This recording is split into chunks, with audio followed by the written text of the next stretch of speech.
ეს მინდა ასევე გესაუბროთ, ვფიქრობ არ არის შორს აი ამ ყველაფრისგან ეს საკითხიც. დღესასწაულზე, რომელიც ალბათ თამამად შეიძლება ითქვას, ყველაზე მნიშვნელოვანი დღესასწაული არის არა მარტო ჩვენი ქვეყნის, ალბათ უმრავლესობა ქვეყნებში. ყველაზე მნიშვნელოვანი, მაგრამ მნიშვნელოვანი არა იმიტომ, რომ მას რაიმე განსაკუთრებული მნიშვნელობა და არსი აქვს. მნიშვნელოვანი ჩვენი დამოკიდებულებიდან გამომდინარე მის. თორე თავის არსში ამ დღესასწაულს არაფერი არ აქვს. გულისხმობ ახალი წლის დღესასწაულს. არსობრივად ეს დღესასწაული ბავშვური თამაშია და სხვა არაფერი. აი დავფიქრდეთ თუ ესე არ არის. რას ვაკეთებთ ამ დღეს? შევიკრიბებით, ველოდებით შუაღამეს, დიდი რუდუნებით, წელი წლის ნაჯაფს ლამის ჩავახარჯავთ ამ დღის შესახვედრად, ბავშვებს არ ვაძინებთ, რომ შეხვდნენ ამ დღესასწაულს. მოვარო 12 საათი ავიღებთ ხელში ჭიქებს, უჭაფუნებთ ერთმანეთს, სვავთ, ცეკვა, თამაში დილამდე. სმა, დროს ტარება, ეთილი სურვილები ერთმანეთის მიმართ. უსურვებთ ყოველივე კარგს. ამ ყველაფერს მნიშვნელობა და აზრი ექნებოდა მხოლოდ იმ შემთხვევაში, თუ აი ეს ყველა წყალობა, რომელსაც ერთმანეთს უხვად ვლიგებთ, ჩვენს ხელთ იქნებოდა. როგორ ვიქცევით იცით? თითქოს აი ღმერთს გამოვართვით მთელი წყალობა, რაც მას აქვს. კაცობრიობაზე გადმოსავლენ და ჩვენ ვრიგებთ ერთმანეთს. ერთ-ერთს მიცემთ, მეორეს მიცემთ. თითქოს გამოვტაცეთ ღმერთს ხელიდან ეს ყველაფერი და ჩვენი დასარიგებელია. ჩვენ უნდა გადავწყვიტოთ. თუ ამის ძალა ჩვენ გვაქვს, რომ ჩვენ წავართვათ ღმერთს ეს და ჩვენ დავარიგოთ, მაშინ კარგია. თუ ესე არ არის, მაშინ ეს სხვა არაფერია თუ არა ბავშვური თამაში. მაგრამ მარტო ბავშვური თამაში რომ იყოს, ესეც კიდე არაფერი ისეთი არ იქნება. ჩვენ წეღან ავწერე, როგორ ხვდებით ამ დღესასწაულს, ხო? თუ ცოტა შემოვატრიალებთ და რაღაცნაირად შევეცდებით გავუგოთ ამ დღესასწაულს, მაშინ ვიფიქრებთ ასე, რომ თუ ღმერთმა ერთი წელი გვაჩუქა, ამისთვის უნდა ვმადლობდეთ ღმერთს. და ვადიდებდეთ ღმერთს და მოუხადოთ მადლობა ხელები აღვაფროთ და თქვათ, რომ დიდება და მადლობა ღმერთო, რომ ერთი წელი ჩვენი ცოდვების და მიუხედავად გვაჩუქე და მადლობა იმისთვის და დიდება შენ, რომ კიდევ მეორე წელში შეგვიძღვები. და გთხოვთ უფალო, რომ ეს წელიც მშვიდობით გაგვატარებინა. და აი ამისთვის რომ ვიკრიბებოდეთ ერთად, ამის 12 საათზე ვთქვათ, რომ აი ოჯახები შევიკრიბეთ, მოდი ერთად ვილოცოთ, ვადიდოთ ღმერთი, მადლობა მოუხადოთ წინა წლისთვის, გთხოვოთ რომ მეორე წელიც მშვიდობით გაგვატაროს, აი კარგით კიდევ, აი ამას რაღაცა აზრი ექნებოდა, მაგრამ ესე ხო არა. ამ დღეს ხომ ჩვენ არ ხვდებით როგორც რაღაც ჩვეულებრივ სხვა დღეს. და გართობა სხვა დღეს არ შეგვიძლია? დროს ტარება სხვა დღეს არ შეგვიძლია? რა თქმა უნდა შეგვიძლია, მაგრამ რატომღაც გამორჩეული იქნა ეს დღე. ეს დღე შემთხვევით არ იქნა გამორჩეული. ჩვენი ისტორიის განმავლობაში, ქვეყნის ისტორიის, არა მარტო საქართველოს, ზოგადად გულისხმობ სხვადასხვა ქვეყნების, მსოფლიოს სამყაროს. ახალი წელი აღინიშნებოდა სხვადასხვა დროს. ეს იყო 1 მარტი, ეს იყო 1 სექტემბერი და ასე შემდეგ და ასე შემდეგ. თუ არ მეშლება დღესაც არიან ქვეყნები, რომელთაც ახალი წელი სხვა დროს უდგება. აბა რატო იქნა გამორჩეული ეს დღე? აი ეს კითხვა უნდა დაუსვას ადამიანს. ახალი გამორჩეული არ გეგონოთ ეს ძალიან ძველი გამორჩეულია, მაგრამ მობრუნდა ეს დღესასწაული სულ ახალგაზრდას რამოდენიმე 1-2 საუკუნის. ამ კითხვას უნდა დაუსვა, აი ეს კითხვა უნდა დაუსვა თითოეულმა ჩვენთან. რატომ მოვიდა ეს დღესასწაული? რატომ 1 იანვარს? რატომ? აი ეს კითხვა უნდა და რატომ ხვდებით ესე თითქოს რაღაცა, აი მოდით გულწრფელად ვაღიაროთ, აი პირუთმელად განსაჯოთ და თქვათ, ეს ჩვეულებრივი დღეა? თუ თუ რაღაცნაირად ისე ვხვდებით ამ დღესასწაულს, აი მართლაც თითქოს რამეა ამაზე დამოკიდებული. ესე ვხვდებით, უმრავლესობა ესე ხვდება ყოველ შემთხვევაში. რომ ამ დღეზე რაღაცა არის დამოკიდებული, იმიტომ ვემზადები ესე ძალიან. და მართლაც ესეა. ჭყალებში რა თქმა უნდა. ეს დღესასწაული მე ადრეც მიყვანს და გავმეორდები. არ არის ეხლა მოგონილი. არ არის სათამაშო დღესასწაული. ეს არის იანვარიუსის დღესასწაული. ორსახა ღმერთი იყო ასეთი ერკი, რომელიც ასე გამოისახებოდა, ერთი სახე უკან იყურებოდა, მეორე წინ იყურებოდა, ეს ნიშნავდა აი ამ გზაგასახარს. და ამ დღესასწაულს ხვდებოდნენ სწორედ ისე, როგორც დღეს ხვდება უმრავლესობა ახალ წელს. ერთ-ერთში არაფერი განსხვავება არ არის.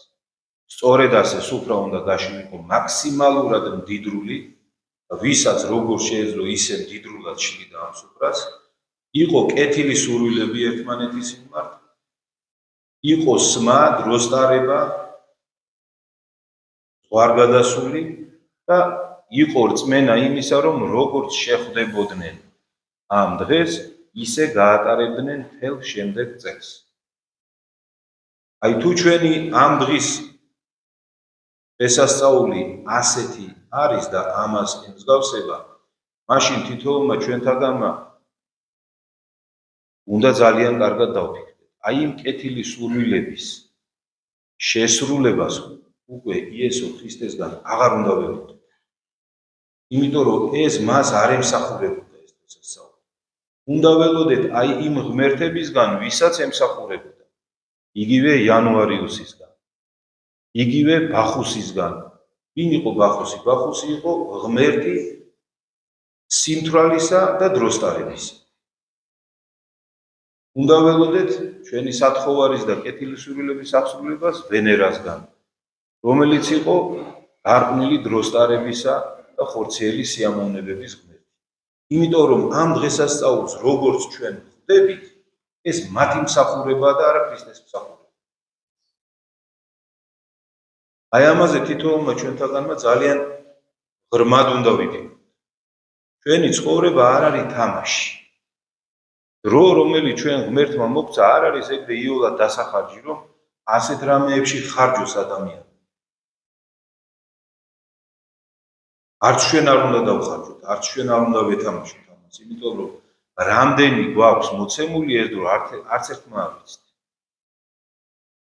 არც ერთმა ჩვენთაგანმა არ ვიცით. და ნახეთ რა საოცარი არის, ხო? ამ დღესასწაულს დიდი პატარა ყველა ხვდება. აუცილებლად თან ღამის გაათევინებენ პატარა ბავშვსაც კი რო შეხვდება. როდესაც დედა ეკლესია ახალ წელს აღნიშნავს 1 სექტემბერს, მაშინ ეკლესიაში მაქსიმუმ 3 კაცი თუ მოვა. აი როცა მართლა ლოცავს წელიწადს ეკლესია, როდესაც წირვაა დაყენებული და სპეციალური ღვთისმსახურებაა შედგენილი იმისათვის, რომ დაილოცოს, მადლობა მოუხადოს ღმერთს ადამიანმა იმისათვის, რომ წელი გაიარა და სთხოვოს ღმერთს, რომ ბედნიერად გაატაროს შემდეგი წელი. ამ დღეს 2-3 კაცი არ იქნება ეკლესიაში. რატომ? იმიტომ რომ აქ არ ხდება სმა, დროსტარება, ჭამა, კეიფი. ეს არ არის და ეს არ უნდა ადამიანს. ადამიანს ურჩევნია დალიოს, რო გაატაროს, იცინოს, იკისკისოს. და წეღან თქვით, რომ დღეს არის მართალთა მამათა ხსენება, შემდეგ კიდევ იქნება წმინდა მამათა ხსენება. ეს რატო დაალაგა ღმერთმა ეკლესიამ? იმიტომ რომ ქრისტეს შობა მოდის და უნდა რომ შეგვახსენოს ჩვენ ვისი შთამომავლები ვართ. აი ჩვენ ხშირად გესმით ეკლესიაში ღმერთო მამათა ჩვენთავ. აი ამ მამებზე არის ლაპარაკი. იმ მამებზე, ვინც ღმერთს ადიდებდა. ძალიან გთხოვთ. წაიკითხეთ მათი ცხოვრება. თუ რომელიმე მათგანი ამაოდ ფუჭად კარგავდა თავის ცხოვრებას. არც ერთი მათგანი. თითოეულმა მათგანმა ცხოვრება გაატარა შრომაში, ჯაფაში. თითოეული მათგანი იყო დევნილი თავისი სარწმუნოებისთვის.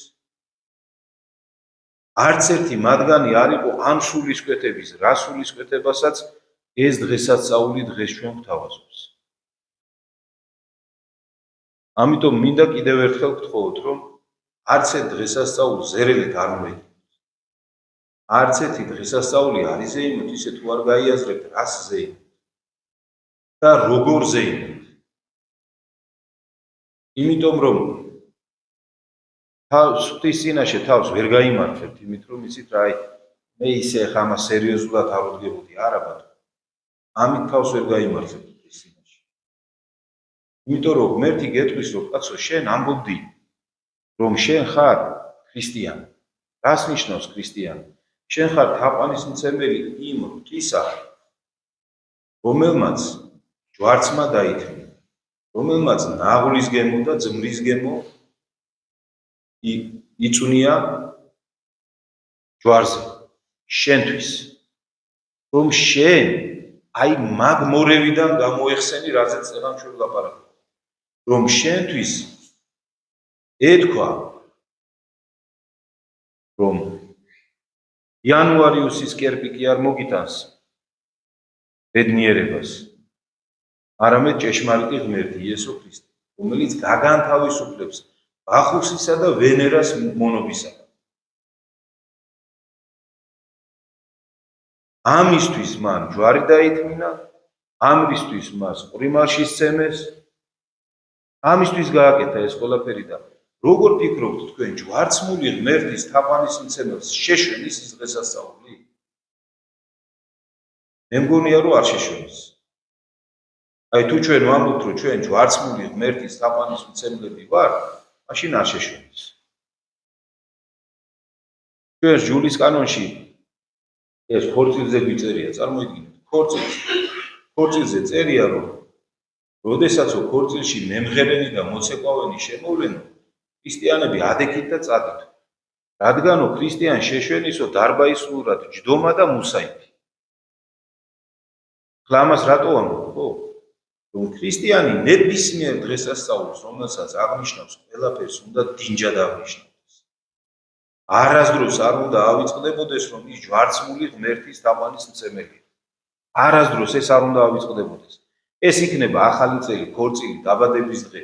არა აქვს შვილის დაბადება, არა აქვს მნიშვნელობა. ყოველთვის უნდა ახსოვდეს, რომ ჯვარცმული ღმერთის თაყვანისმცემელია. ეს როგორც კი დაავიწყდება ადამიანს, შემდგომ ხდება უკვე მნიშვნელოვანი აი ეს ცეკვათამაში და ზღვარგადასრული დოსარება, რაც ესე ძალუმად არის ჩვენში შემოსული. რა თქმა უნდა, ეს ჩვეულება ძალიან ფესვგადგმულია, ძალიან ძნელია მასთან გამკლავება, მაგრამ თუ ერთი ადამიანი არ შემოუშვებს მას, მეორე, მესამე, მეოთხე, მეხუთე, ბოლოს და ბოლოს არავინ არ შემოუშვებს და ამ ჩვეულების გადაგდება შესაძლებელია. გაბრიელ ეპისკოპოსი ჩვენი იმერეთის ასეთ რამეს ამბობს, რომ რაც ძველი ჩვეულებაა, განა ყველაფერი კარგი არის. ადამიანმა გონებით უნდა გასაჯოს, რა არის მისაღები და რა არის არ არის მისაღები. სიძველით ეს არ განისაზღვრება. და მით უმეტეს ეს დღესასწაული ქართველებისთვის არც ისე ძველი არ არის. საკმაოდ ახალი შემოსულია ჩვენს ქვეყანაში ეს დღესასწაული, ამ დღესასწაულის ასე აღნიშნა. ამიტომ მე გისურვებთ, რომ ამ მოახლოებულ დღესასწაულს ქრისტიანულად შეხვდეთ, რომ არ დაკარგოთ მთელი ის მადლი, რაც ამ მარხვაში მოიხვეჭეთ და შემდგომ ცარიელები არ შეხვდეთ შობას და კიდევ მეორე ისე არ იყოს, რომ უფალმა გვითხრას მერე, რომელ ღმერთსაც ემსახურებოდიო, იმან გადაგიხადოს სამაგიერო. ღმერთმა ამისგან დაგვიგოს. უფალმა დაგლოცო და